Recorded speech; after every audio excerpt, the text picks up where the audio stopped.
आज हम लोग प्रकाशिकी के बारे में पढ़ेंगे। ये प्रकाशिकी जो है 10वां में भी पढ़ना।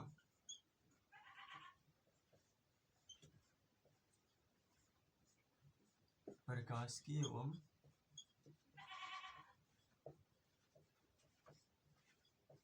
प्रकाशिकी यंत्र।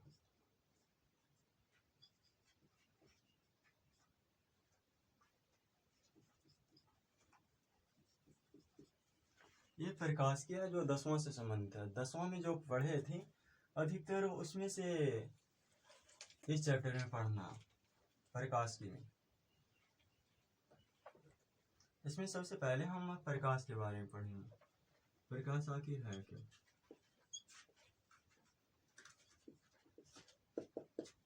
प्रकाश जो है एक प्रकार का विद्युत चुंबकीय तरंग है जिसकी सहायता से हम किसी वस्तु को देख सकते हैं।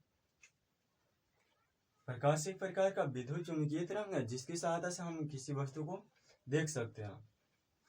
ये प्रकाश किसी वस्तु को हम लोग को देखने के लिए एक तो पहला प्रकाश चाहिए और दूसरा आँख है जो होना चाहिए। ये दोनों किसी वस्तु को देखने के लिए जरूरी है। अगर ये दोनों में से कोई एक भी नहीं रहता तो हम वस्तु को नहीं देख पाएंगे। अगर मान लिया जाए हमारे पास प्रकाश है लेकिन हमारा आँख नहीं है तो कोई वस्तु को नहीं देख सकता।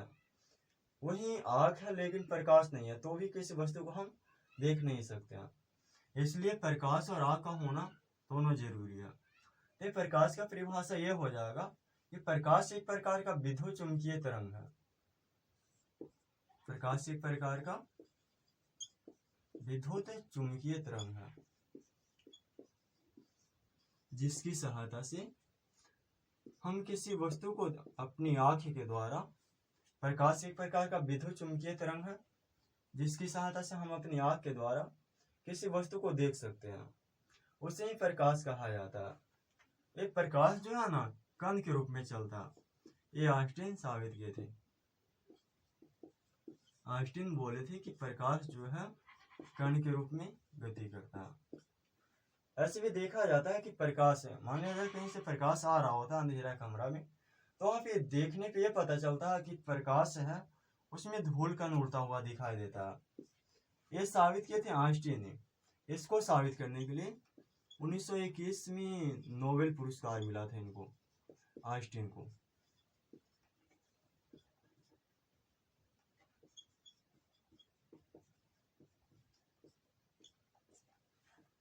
नोबेल पुरस्कार मिला था। एक और वैज्ञानिक थे यंग। ये साबित किए थे कि प्रकाश जो है ये तरंग के रूप में गमन करता है। प्रकाश सीधी रेखा में गमन करते हैं। ये यंग ने साबित किया था कि प्रकाश है जो तरंग के रूप में गमन करता है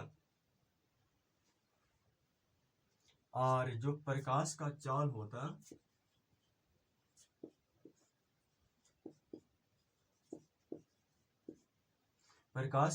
होता है वो साबित किया था रोमर नामक वैज्ञानिक ने। प्रकाश का जो चाल होता है ना निर्वात में वो होता है 3 गुना 10 के पावर 8 मीटर पर सेकंड होता है। 3 गुना 10 के पावर 8 मीटर पर सेकंड होता है। इसको किलोमीटर में अगर चेंज किया जाए तो 3 लाख किलोमीटर होगा।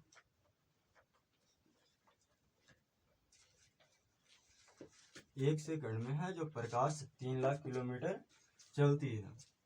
ये रोमर नामक वैज्ञानिक ने साबित किया था। रोमर ने यह साबित किया था कि जो प्रकाश का चाल है वो निर्वात में 3 गुना 10 के पावर 8 मीटर पर सेकंड होता है या 3 लाख किलोमीटर पर सेकंड होता है। इसके बाद है प्रकाश का परावर्तन। ये हो गया यहाँ तक। इसके बाद प्रकाश का परावर्तन के बारे में देखते हैं।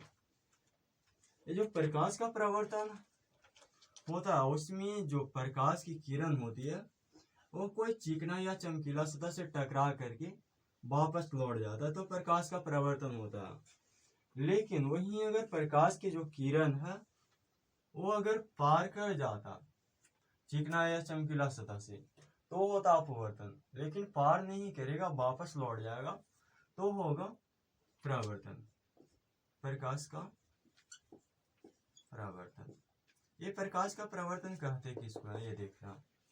ये जो प्रकाश का प्रवर्तन है, जब कोई प्रकाश की किरण किसी चिकनी या चमकीली सतह पर पड़ती, मान लो ये कोई चिकना या चमकीला सतह, इस पे अगर प्रकाश की जो किरण है ना वो अगर पड़ती है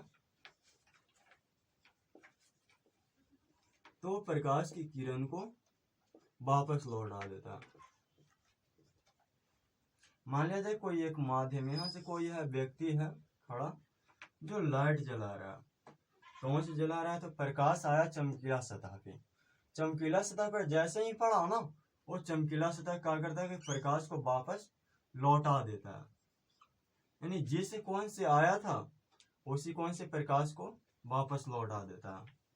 यहाँ पर आने वाला जो किरण होता है वो चमकीला सतह पर जो जा रहा ना किरण, जो आने वाला किरण होता है, किसी माध्यम से आने वाला किरण, ये है ना, यहाँ पे व्यक्ति जो खड़ा था वो टॉर्च जला, तो प्रकाश की किरण ये चमकीला सतह पर पड़ा, तो जो आने वाला किरण होता है उसको आपतित किरण कहते हैं, आपतित किरण।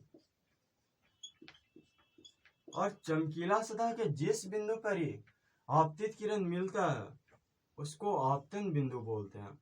तो यहाँ पे प्रकाश की किरण है जो मिल रहा है, तो इसको कौन सा बिंदु बोलेंगे, आपतन बिंदु। ये हो गया। उसके बाद जब प्रकाश की किरण टकराने के बाद वापस लौटती है तो उसको परावर्तित किरण बोलते हैं।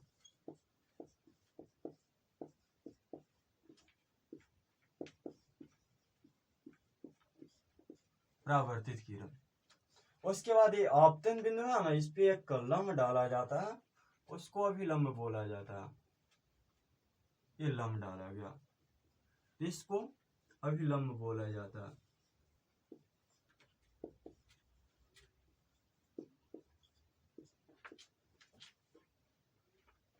यानी आपतन बिंदु पर डाला गया लंब को अभिलंब बोला जाता है, और किसी माध्यम से आने वाली किरण को आपतित किरण, और दर्पण से टकराने के बाद जो किरण जाती है उसको परावर्तित किरण बोलते हैं। आपतित किरण और अभिलंब के साथ जो कोण बनता है यहाँ से यहाँ, इसको आपतन कोण बोलेंगे, आपतन कोण। ये आपतन कोण जो होता है ये आपतित किरण और अभिलंब के बीच बनता है। वहीं जो आपतन कोण जो है ना, ये आपतित किरण और अभिलंब के बीच बनता है, इसको आई से सूचित किया जाता है। और जो परावर्तित किरण है और अभिलंब, इसके बीच अगर कोई कोण बनेगा तो उसको परावर्तन कोण बोलेंगे।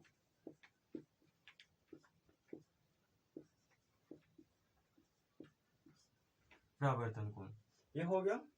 ये आपतन बिंदु, जहां पे आपतित किरण पड़ती है चमकीला सतह पे, उस बिंदु को आपतन बिंदु बोला जाता है। इसके बाद आगे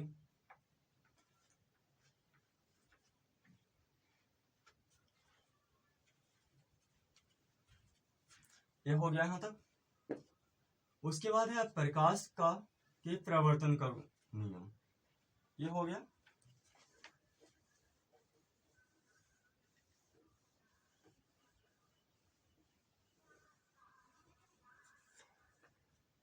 प्रकाश के परावर्तन का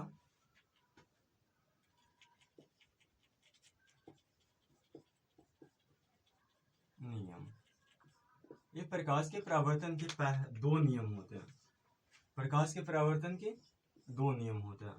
पहला होते हैं आपतित किरण,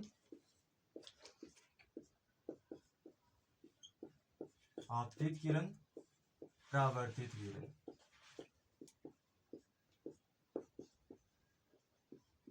तथा आपतन बिंदु पर डाला गया लंब, आपतन बिंदु पर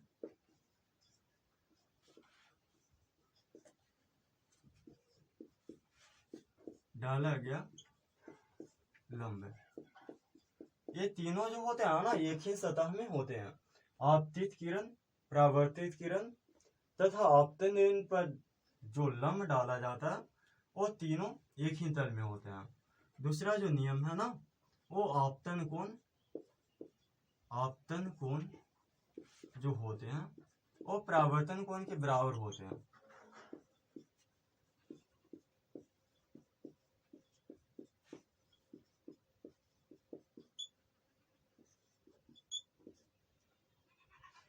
दूसरा नियम है ना, आपतन कोण जो होता है वो परावर्तन कोण के बराबर होता है। यदि आपतन कोण आई है और परावर्तन कोण आर है तो नियम के जो अनुसार होगा, यानी नियम अनुसार कोण आई बराबर कोण आर होगा। जितना डिग्री का अगर आपतन कोण रहेगा उतना ही डिग्री परावर्तन कोण रहेगा। मान लिया जाए पूछा गया कि आपतन कोण 30 डिग्री है, आपतन कोण 30 डिग्री है, तो परावर्तन कोण क्या होगा? तो परावर्तन कोण भी जितना आपतन कोण रहेगा उतना ही परावर्तन कोण भी होगा। यानी 30 डिग्री आपतन कोण है तो परावर्तन कोण भी 30 डिग्री में होगा। ये समझ में आ गया यहाँ तक? उसके बाद आगे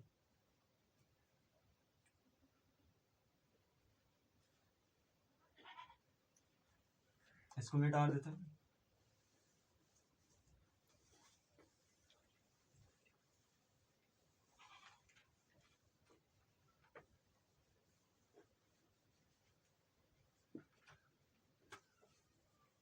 उसके बाद है प्रकाश का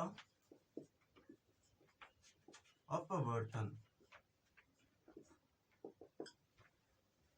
जब प्रकाश का अपवर्तन, इसमें प्रकाश की किरण है जो एक माध्यम से दूसरे माध्यम में पार कर जाती है, ये प्रकाश का अपवर्तन होता है। मान लिया जाए यहाँ पे इस तरह से, यह है एक सघन माध्यम और दूसरा विरल माध्यम।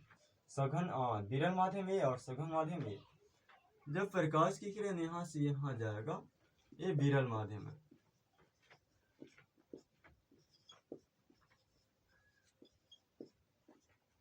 और ये वाला सघन माध्यम।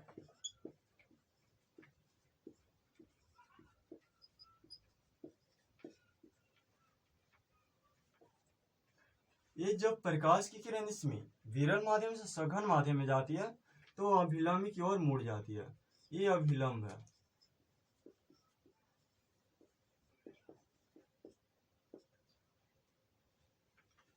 ये आने वाला किरण को आपतित किरण बोलते हैं,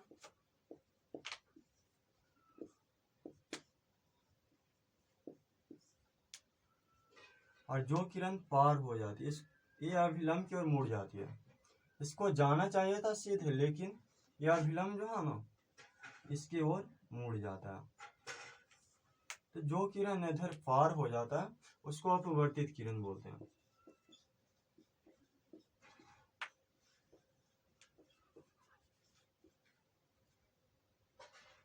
अपवर्तित किरण।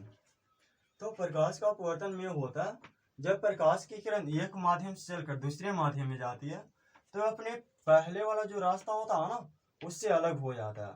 जैसे यहाँ पे पहले इस रास्ता से जा रहा था लेकिन ये मुड़ गया, यानी पहले वाला रास्ता से बदल गया। तो प्रकाश का अपवर्तन में ये होता है जब प्रकाश की किरण एक माध्यम से चलकर दूसरे माध्यम में प्रवेश करती है, ये पहला माध्यम है और ये दूसरा माध्यम है।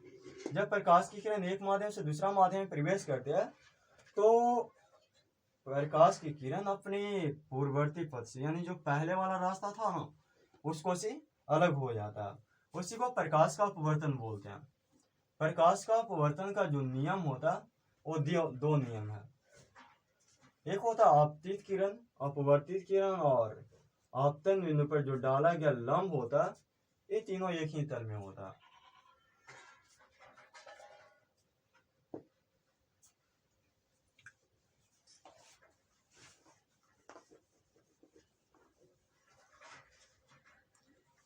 प्रकाश के अपवर्तन का नियम,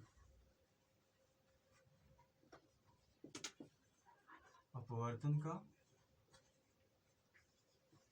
नियम इसमें होता है, यानी आपतित किरण जो आने वाला किरण है,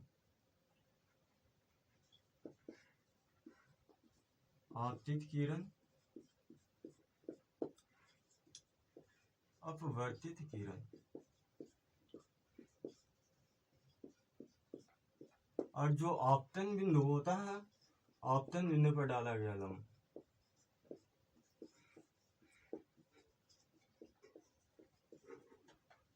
आपतन बिंदु पर डाला गया लंब, ये तीनों एक ही तल में होते हैं।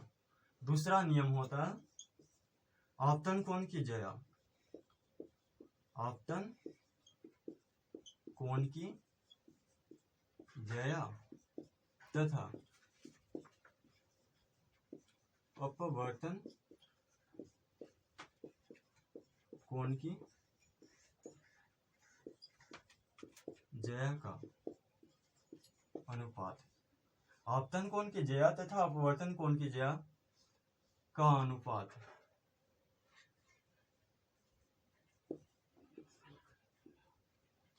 एक नियतांक होता है, एक नियतांक होता है। आपतन कोण की ज्या और अपवर्तन कोण की ज्या एक नियतांक होता है, अतः म्यू, म्यू को अपवर्तनांक बोला जाता है। ऐसे ये होता है म्यू बराबर साइन आई बटा साइन आर। इस साइन को ज्या बोला जाता है, और ये आई है तो आई आपतन कोण है और साइन है जो ज्या है। बोला गया आपतन कोण की ज्या तथा अपवर्तन कोण की ज्या का अनुपात एक नियतांक होता है। ये प्रकाश के अपवर्तन का जो दूसरा नियम है इसी को स्नेल का नियम बोला जाता है। ये जो दूसरा नियम है ना, इसी को स्नेल का नियम बोला जाता है।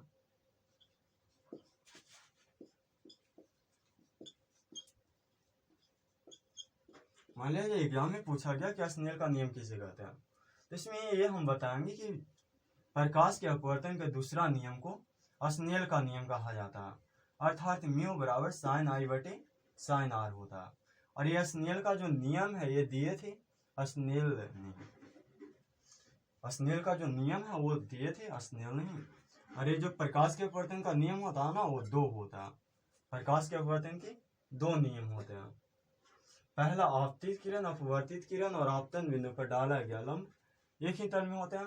दूसरा आपतन कोण की ज्या और अपवर्तन कोण की ज्या का अनुपात एक नियतांक होता है। यहाँ पे होता है म्यू बराबर साइन आई बटे साइन आर। साइन है जो ज्या है और आई है आपतन कोण और आर है अपवर्तन कोण। एक प्रकाश के अपवर्तन के दूसरा नियम को ही स्नेल का नियम कहा जाता है। प्रकाश के अपवर्तन के कौन सा नियम, दूसरा नियम को स्नेल का नियम कहा जाता है। यह स्नेल का नियम स्नेल नहीं दिया था। इसके बाद आगे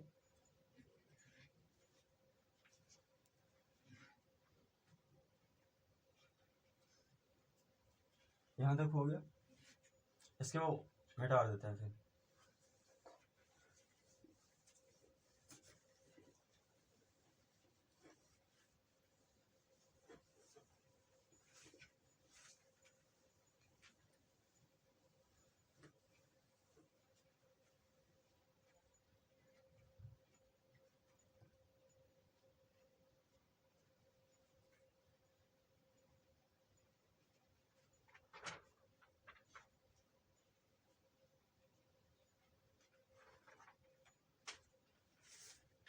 उसके बाद एक प्रकाश के अपवर्तन का कुछ शर्त होता है।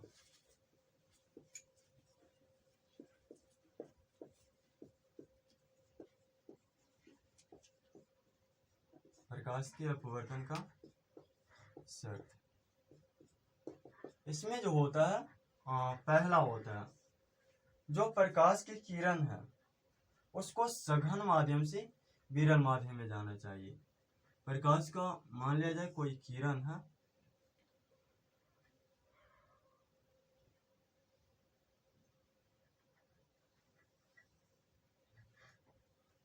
ये है आपतित किरण।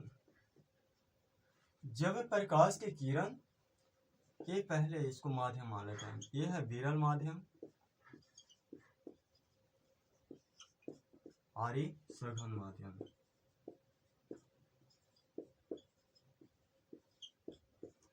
पहला विरल माध्यम, दूसरा सघन माध्यम। जब प्रकाश की किरण विरल माध्यम से अगर सघन माध्यम में जाएगा तो अभिलंब की ओर मुड़ जाएगा, लेकिन इस किरण को जाना चाहिए था इस रास्ते से जाना चाहिए, लेकिन प्रकाश के अपवर्तन के कारण ये मुड़ जाता। यानी जो पहले वाला रास्ता होता है ना उससे अलग हो जाता है। ये पहला शर्त हुआ, यानी जब प्रकाश की किरण विरल माध्यम से सघन माध्यम में जाएगा तो अभिलंब की ओर मुड़ जाएगा। वहीं दूसरा में होता है कि जो प्रकाश की किरण है अगर सघन माध्यम से जा रहा है, यानी सघन माध्यम ये वाला है सघन माध्यम और ये वाला विरल माध्यम है। जब प्रकाश की किरण अगर विरल से सघन में जाएगा तो अभिलंब की ओर मुड़ेगा, लेकिन सघन माध्यम से विरल माध्यम में जाएगा तो अभिलंब से दूर भागेगा। ये आपतित किरण है और ये अपवर्तित किरण है। सघन माध्यम से विरल माध्यम में जाएगा तो अभिलंब से दूर, और वहीं विरल माध्यम से सघन माध्यम में आएगा तो अभिलंब की ओर मुड़ जाता है। इसके बाद है प्रकाश के अपवर्तन का प्रभाव। यह हो गया यहाँ तक।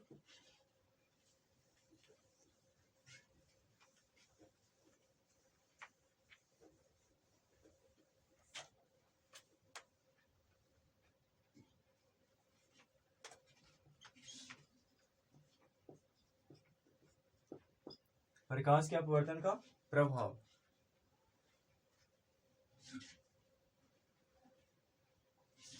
ये प्रकाश के अपवर्तन के प्रभाव के कारण, जैसे मान लिया जाए कोई बाल्टी है, उसमें छड़ी या पेंसिल को डालते हैं, पानी में रखे बाल्टी में मान लिया कोई पानी भरा हुआ, उसमें छड़ी या पेंसिल को डालते हैं तो मुड़ा हुआ दिखाई देता है, पहला हुआ।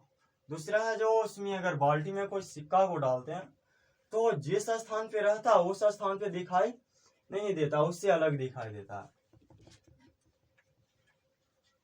उसके बाद जो मछुआरा होता है उसको मछली भेजने में कठिनाई होती है, क्योंकि जो मछली रहता है ना वो पानी में रहता कहीं और है, दिखाई कहीं और देता है, इसलिए उसको मछली भेजने में कठिनाई होती है।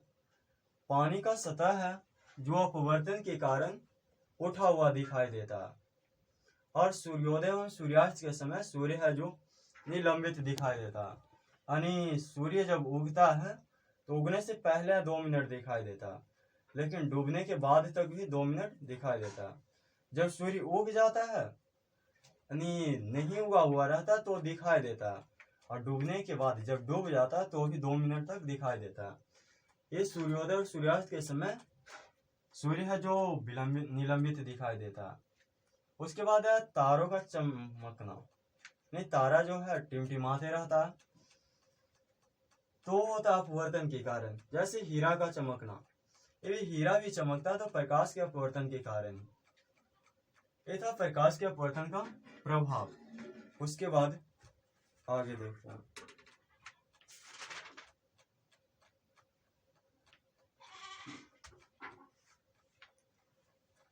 आ गया क्रांतिक कोण। क्रांतिक कोण आखिर है क्या, इसके बारे में जानकारी लेते हैं।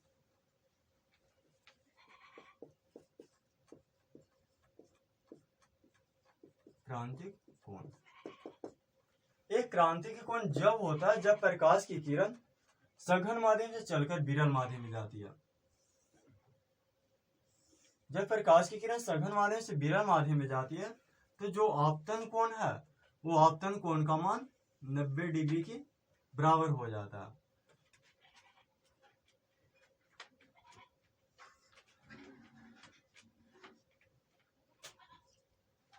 मान लिया जाए पहले प्रकाश की किरण यहां से जा रहा थे, ये सघन माध्यम है,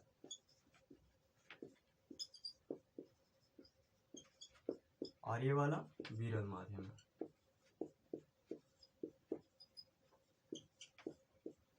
ये सघन माध्यम हुआ और ये विरल माध्यम हुआ। जब प्रकाश की किरण सघन माध्यम से जाती है तो अभिलंब से दूर भागती है। ये अभी तो इस अवस्था यहाँ से जा रहा है प्रकाश की किरण, लेकिन कुछ समय ऐसा होगा जो प्रकाश की किरण है अगर इधर लौटे इधर रुके आएगा तो ये वाला जो किरण है ये ऊपर रुके जाएगा।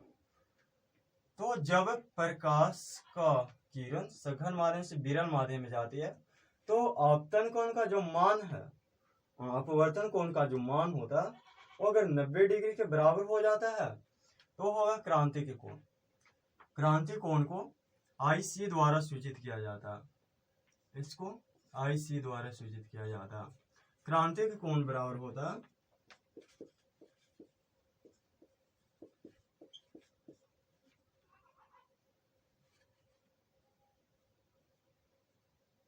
क्रांतिक कोण बराबर यानी आई सी बराबर 1/sin सी होता।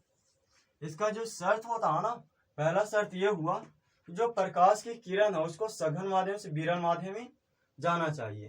पहला शर्त यानी प्रकाश की जो किरण है उसको सघन से विरल माध्यम में जाना चाहिए। विरल माध्यम में प्रकाश की किरण को सघन माध्यम से विरल माध्यम में जाना चाहिए। और दूसरा है नहीं जो अपवर्तन कोण है, अपवर्तन कोण का मान 90 डिग्री से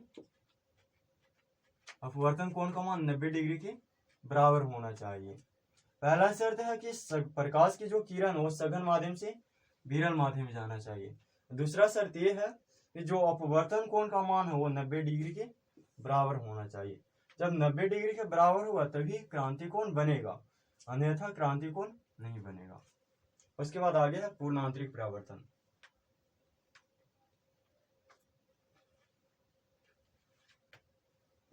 ये हो गया। उसके बाद है पूर्ण आंतरिक परावर्तन।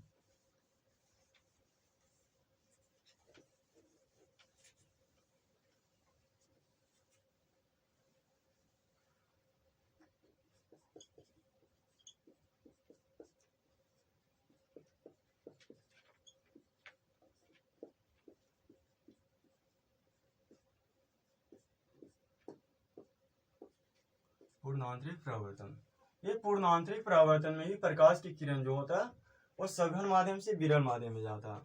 मान लिया जाए सघन माध्यम है और ये है विरल माध्यम। इसमें प्रकाश की किरण अगर सघन माध्यम से जा रहा तो अभिलंब से दूर भागता, तो प्रकाश की किरण जो है सघन माध्यम से विरल माध्यम में जाना चाहिए। और जो अपवर्तन कोण है ना उसका मान 90 डिग्री से अधिक होना चाहिए। जब अपवर्तन कोण का मान 90 डिग्री से अधिक होगा तो पूर्ण आंतरिक परावर्तन की घटना दिखाई देगा। पूर्ण आंतरिक परावर्तन के कारण मेघ मरीचिका का निर्माण होता है।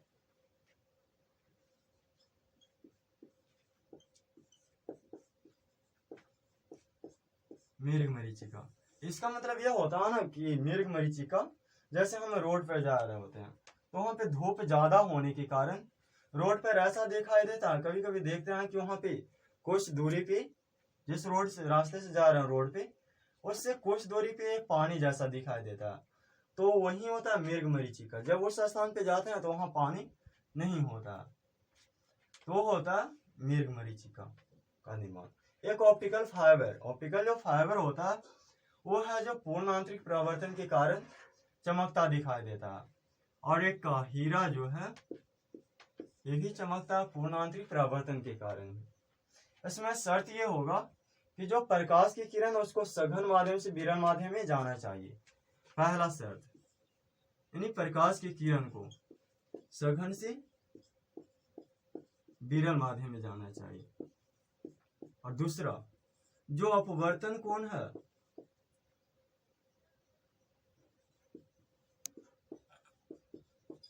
इसका मान 90 डिग्री से अधिक होना चाहिए, तो ही पूर्णांतरिक परावर्तन की घटना दिखाई देगी।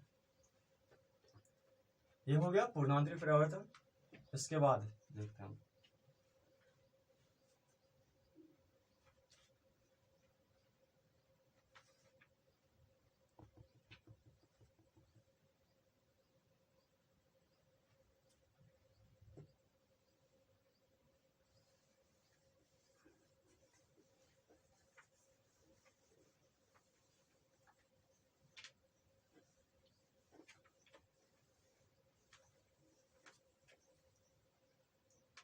अब है अपवर्तनांक के बारे में पढ़ना।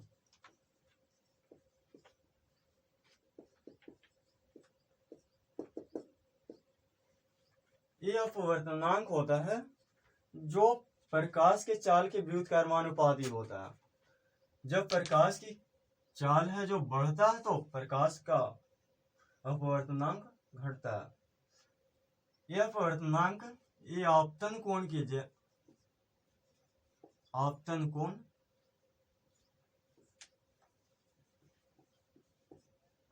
और अपवर्तन कोण के अनुपात होता है। अपवर्तन कोण, अपवर्तनांक क्या होता है? आपतन कोण तथा अपवर्तन कोण के अनुपात को ही अपवर्तनांक बोला जाता है। ये अपवर्तनांक को म्यू द्वारा सूचित किया जाता है। ये होता है आपतन कोण यानी कोण आई बटे कोण आर। आपतन कोण बटे अपवर्तन कोण होता है। ये अपवर्तनांक का जो प्रकाश का चाल होता है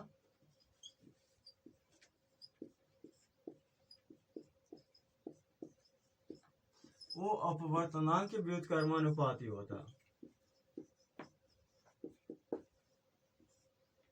प्रकाश का जो चाल होता है वो अपवर्तनांक के व्युत्क्रमानुपाती होता है।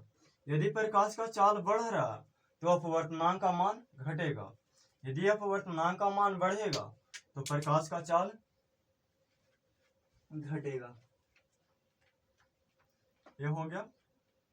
उसके बाद जैसे कुछ पदार्थ है उसका अपवर्तनांक देख लेते हैं।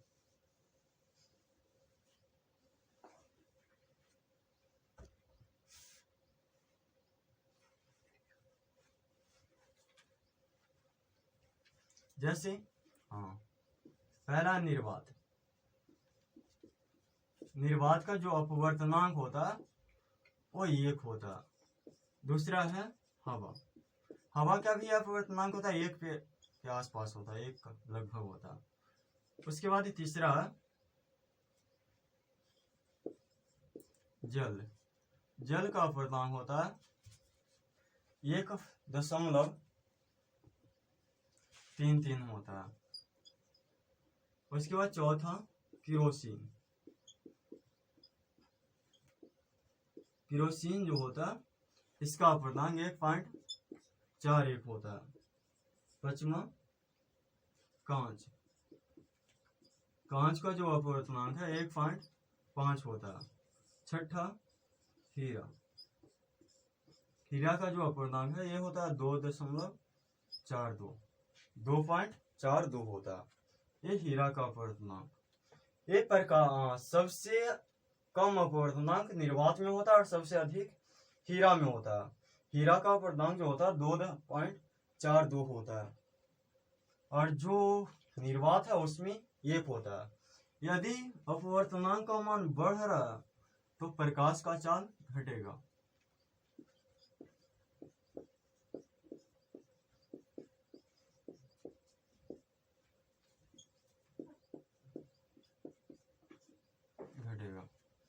यदि अपवर्तनांक का मान घट रहा, यदि प्रकाश का चाल अपवर्तनांक का मान अगर बढ़ेगा यानी बढ़ेगा तो प्रकाश का चाल जो है वो घटेगा। लेकिन वही अपवर्तनांक का मान अगर घटेगा तो प्रकाश का चाल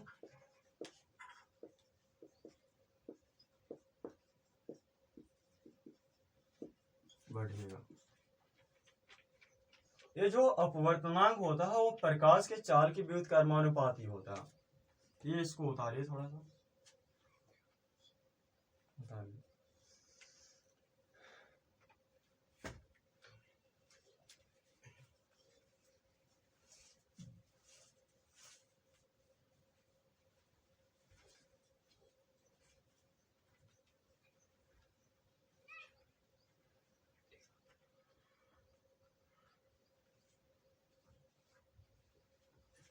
ये हो गया। उसके बाद आगे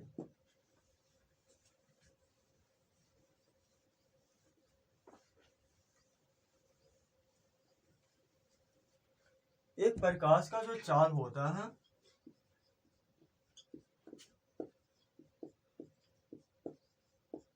ये अपवर्तनांक के व्युत्क्रमानुपाती होता है। अपवर्तनांक के व्युत्क्रमानुपाती होता है। यदि प्रकाश का चाल बढ़ रहा है तो अपवर्तनांक घटेगा, यदि अपवर्तनांक बढ़ रहा है तो प्रकाश का चाल घटेगा, यानी ये वो बढ़ेगा तो दूसरा है जो घटेगा। व्युत्क्रमानुपाती मतलब ये होता है यदि ये वो बढ़ रहा है तो दूसरा है जो घटेगा, यदि दूसरा बढ़ रहा है तो पहला घटेगा। ये प्रकाश का जो चाल होता है सबसे अधिक निर्वात में होता है। प्रकाश का जो चाल है सबसे अधिक निर्वात में होता है। निर्वात में 3 गुना 10⁸ मीटर पर सेकंड होता है। 3 गुना 10⁸ मीटर पर सेकंड होता है। और सबसे कम जो प्रकाश का चाल होता है वो होता है हीरा में। सबसे अधिक प्रकाश का चाल होता है वो निर्वात में होता है, और सबसे कम जो प्रकाश का चाल होता है वो हीरा में होता है। ये उतारिए मतलब उसके बाद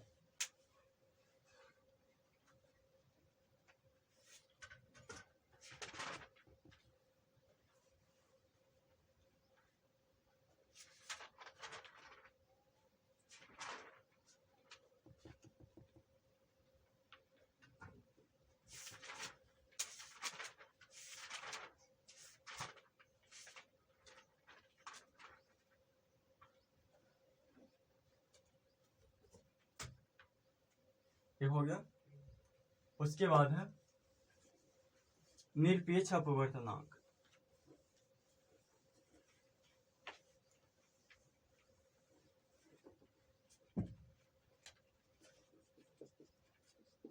निरपेक्ष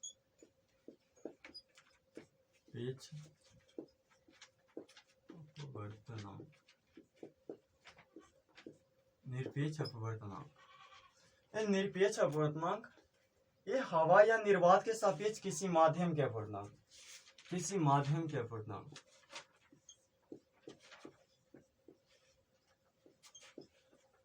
माध्यम का अपवर्तनांक हवा या निर्वात के सापेक्ष, हवा या निर्वात के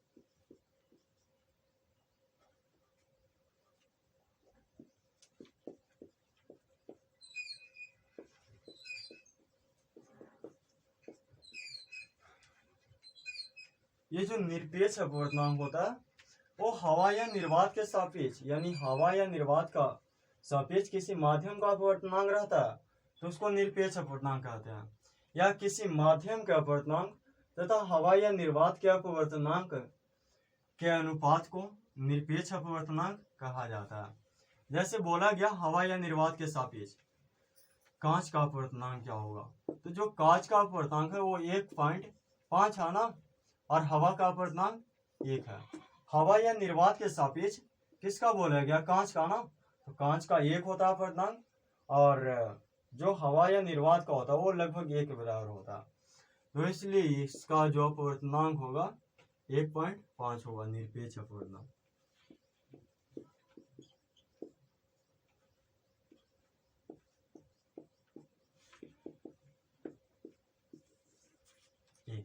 हो गया है। तब उसके बाद अगला सापेक्ष अपवर्तनांक।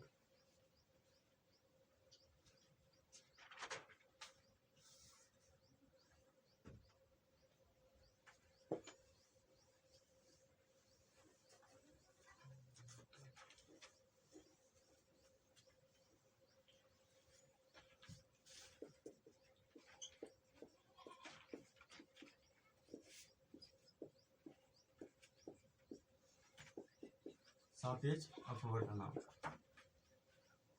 ये होता है अगर एक माध्यम के सापेक्ष किसी माध्यम का अपवर्तनांक निकाला जाए, एक माध्यम के सापेक्ष,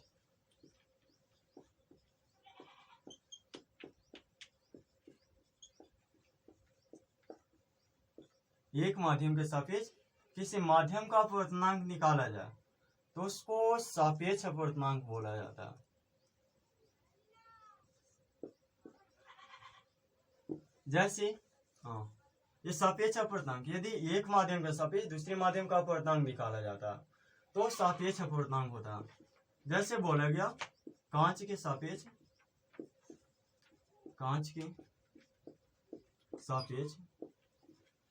जल का अपवर्तनांक। तो कांच के सापेक्ष बोला गया, कांच के सापेक्ष जल का अपवर्तनांक, तो ये म्यू W/G होता है, यानी म्यू जी मतलब ग्लास और W मतलब पानी यानी वाटर।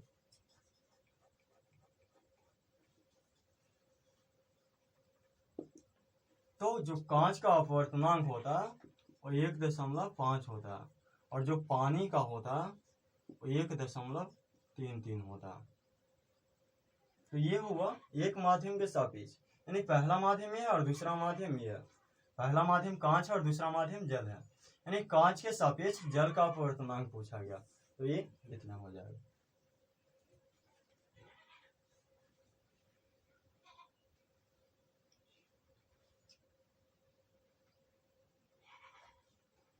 ये हो गया।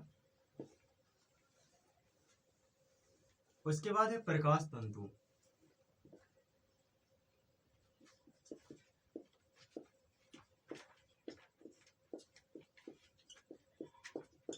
प्रकाश तंतु यह है जो कांच या कोबाल्ट का बना होता है, कांच या कोबाल्ट का बना हुआ। एक कांच या कोबाल्ट का बना हुआ एक नली जैसा संरचना होता है, जो प्रकाश के संकेतों का, जो प्रकाश का संकेत होता है, ये प्रकाश तंतु कांच या कोबाल्ट का बना हुआ नली जैसा संरचना होता है।